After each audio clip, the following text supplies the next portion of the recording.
जो आज का हमारा टॉपिक है draw the shear force and bending moment diagram.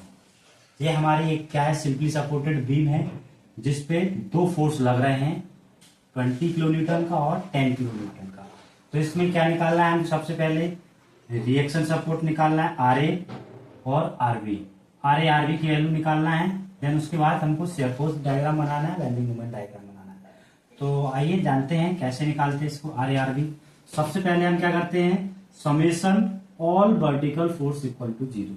जितने वर्टिकल फोर्स लग रहे हैं सबका क्या करना है, समेशन करना है, ऐड करके लिख देना है। तो सबसे पहला फोर्स आपका क्या लग रहा है, ये अपवर्ड डायरेक्शन में आर ए ऊपर की डायरेक्शन में लग रहा है तो प्लस लेना है। देन इसके बाद नीचे की तरफ लग रहा है ये 20 -20 लिख देना है।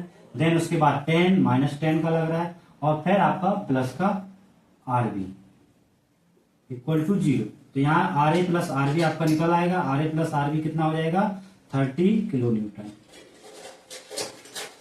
इसके बाद आपको सेकंड क्या करना है, मोमेंट 0 लेना है। ये हिंज सपोर्ट है, ये आपका रोलर सपोर्ट। तो हमें पता है कि हिंज सपोर्ट पर भी मूवमेंट 0 होता है और रोलर सपोर्ट पर भी मूवमेंट 0 होता है। तो सबसे पहले हम लेते हैं मूवमेंट एट ए पर 0 ले लिया मैंने। मूवमेंट क्या होता है, फोर्स। मूवमेंट क्या होता है, force into perpendicular distance. Force into perpendicular distance, ये हमारा मूवमेंट होता है। जहां पे मूवमेंट लेंगे वहां पर रोटेशन पॉसिबल होगा। तो मूवमेंट मैंने यहाँ पे लिया ए पे, तो हमको चलना किस साइड से, इस साइड से। तो सबसे पहले हमारा फोर्स क्या लगेगा, आरबी कैसा चलेगा, ये एंटी क्लॉकवाइज चलेगा ए तक पहुंचने में। तो आरबी को कितना चलना है, 5 मीटर। कैसा चल रहा है, एंटी क्लॉकवाइज, तो माइनस लगा दीजिए। देन इसके बाद 10 किलो न्यूटन को कितना चल रहा है, तो इसको 3 मीटर चल रहा है और ये क्लॉकवाइज जाएगा। तो क्लॉकवाइज मतलब पॉजिटिव। तो फोर्स कितना है, 10 किलो न्यूटन का और डिस्टेंस कितनी है, 3 मीटर। 1 और 2 3। देन इसके बाद 20 को कैसे चलना है, ये भी क्लॉकवाइज चलेगा। तो क्लॉकवाइज मतलब +20 × 2। तो यहां से हमारा क्या निकलेगा, आर बी की वैल्यू निकलेगी। तो आर बी की कितनी निकलेगी, हमारा 30 हो जाएगा। 30 + 40 डिवाइडेड बाय 5 कितना हो जाएगा, 70 डिवाइडेड बाय 5। 5 बन जा 5 2 और 40, 5 4 जा 20। तो कितना आ गया आपका, आर बी बराबर आ गया आपका 14 किलो न्यूटन।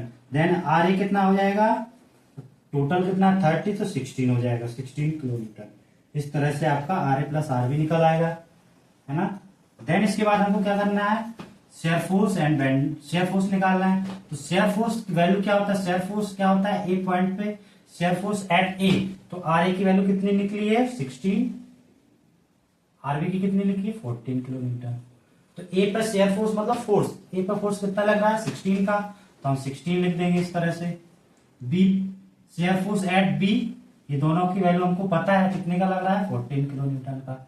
बचा क्या आपका, शेयर फोर्स एट डी निकालना है, शेयर फोर्स आपको सी निकालना है। सी पे कितना लग रहा है, तो सी पे शेयर फोर्स निकालना है, शेयर फोर्स एट सी।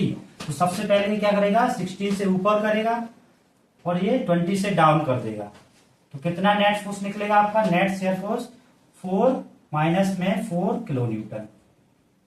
ऐसी शेयर फोर्स आप डी पे निकाल लोगे, share force eight D. D पे कितने का निकलेगा, 16 से इसने अप करा, 20 से इसने डाउन कर दिया, अगेन इसने 10 से डाउन कर दिया। तो कितना हो गया आपका, माइनस का 14 किलो न्यूटन। ये एक माइनस में होगा, प्लस में होगा, तो नेट फोर्स इस पे 0 हो जाएगा, है ना। देन इसके बाद हमको क्या निकालना है, बेंडिंग मूवमेंट डायग्राम। तो बेंडिंग मूवमेंट डायग्राम कैसे निकालते हैं, तो हमें पता है ये हिंज सपोर्ट है, ये रोलर सपोर्ट है। तो मूवमेंट एट ए पे भी 0 होगा और मूवमेंट एट बी पे भी 0 होगा। देन हमको निकालना क्या है, movement at C. Movement at C क्या होता है, मूवमेंट क्या होता है, फोर्स इंटू परपेंडिकुलर डिस्टेंस। तो सी पे मूवमेंट निकालना है, या तो राइट साइड से निकाल लीजिए या लेफ्ट साइड से निकाल लीजिए। तो हम निकालेंगे राइट साइड से, लेफ्ट साइड से। तो लेफ्ट साइड से फोर्स कितने का लग रहा है, एक तो आर ए मल्टीप्लाई डिस्टेंस कितना हो जाएगा, 2। R A multiply 2। तो इससे आर ए की वैल्यू रख दीजिए 16 × 2, तो आपका 32 किलो न्यूटन मीटर। और ये क्लॉकवाइज है एंटी क्लॉकवाइज, तो क्लॉकवाइज है तो पॉजिटिव रहेगा। देन इसी के बाद डी पे निकाल लीजिए। डी पे, ये यहाँ पर डी पे निकालोगे या तो राइट साइड से निकाल लीजिए या लेफ्ट साइड से निकाल लीजिए। तो मैं यहीं से निकाल रहा हूं, तो यहीं से निकालूंगा। सबसे पहले आर ए, तो आर इज 16 मल्टीप्लाई बाय, यहाँ से डी पे निकालना है, तो यहाँ से यहाँ तक की दूरी कितनी है 3 मीटर। ये क्लॉकवाइज है तो पॉजिटिव, देन ये एंटी क्लॉकवाइज हो जाएगा इस तरह से। तो 20 मल्टीप्लाई 1, तो आंसर कितना आएगा इसका 48 माइनस 20। तो आपका डी पे मूवमेंट कितना निकलेगा,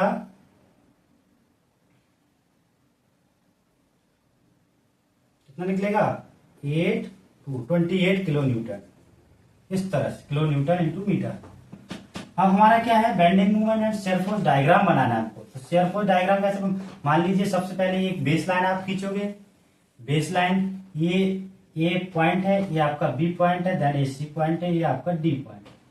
तो ए पे फोर्स कितने का लग रहा है 16 का, तो 16 से इसने क्या करा अप करा, देन यहां से यहां तक कोई फोर्स नहीं लग रहा है तो यहाँ पे क्या जाएगा कांस्टेंट, देन इसने 20 से क्या कर दिया डाउन कर दिया, 20 से डाउन कर दिया तो नीचे आएगा 16, ये हो जाएगा आपका 16 किलो न्यूटन और 4 आपका नीचे आ जाएगा 4 किलो न्यूटन।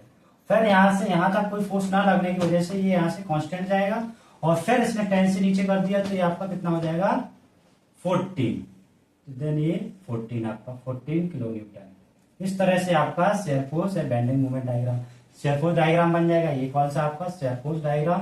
देन इसके बाद आपको मूवमेंट डायग्राम बनाना है, तो आप ये बेस लाइन खींचोगे, ये आपका ए पॉइंट है, ये आपका बी पॉइंट है, ए पे मूवमेंट 0 है, बी पे मूवमेंट 0 है, सी पे मूवमेंट कितना है आपका 30। तो ये आपका इससे हायर डिग्री एक शेयर बेंडिंग मूवमेंट डायग्राम बनता है। अगर आपका bending share force diagram rectangle है तो ये डायग्राम आपका ट्रायंगल बनेगा इस तरह से। तो यहां से ये आपका 30 मान लीजिए 32 किलो न्यूटन मीटर, और देन इसके बाद आपका कितना आया 28, इससे वैल्यू ये मान लीजिए आपका ये 28 इधर है 28, इससे वैल्यू ये कम हो जाएगी, देन इसके बाद ये 0 हो जाएगा। इस तरह से आपका ये shear force and bending movement diagram बन जाएगा। ये अगर जानकारी अच्छी लगी हो तो कमेंट करें, लाइक करें, देन शेयर करें। Thank you.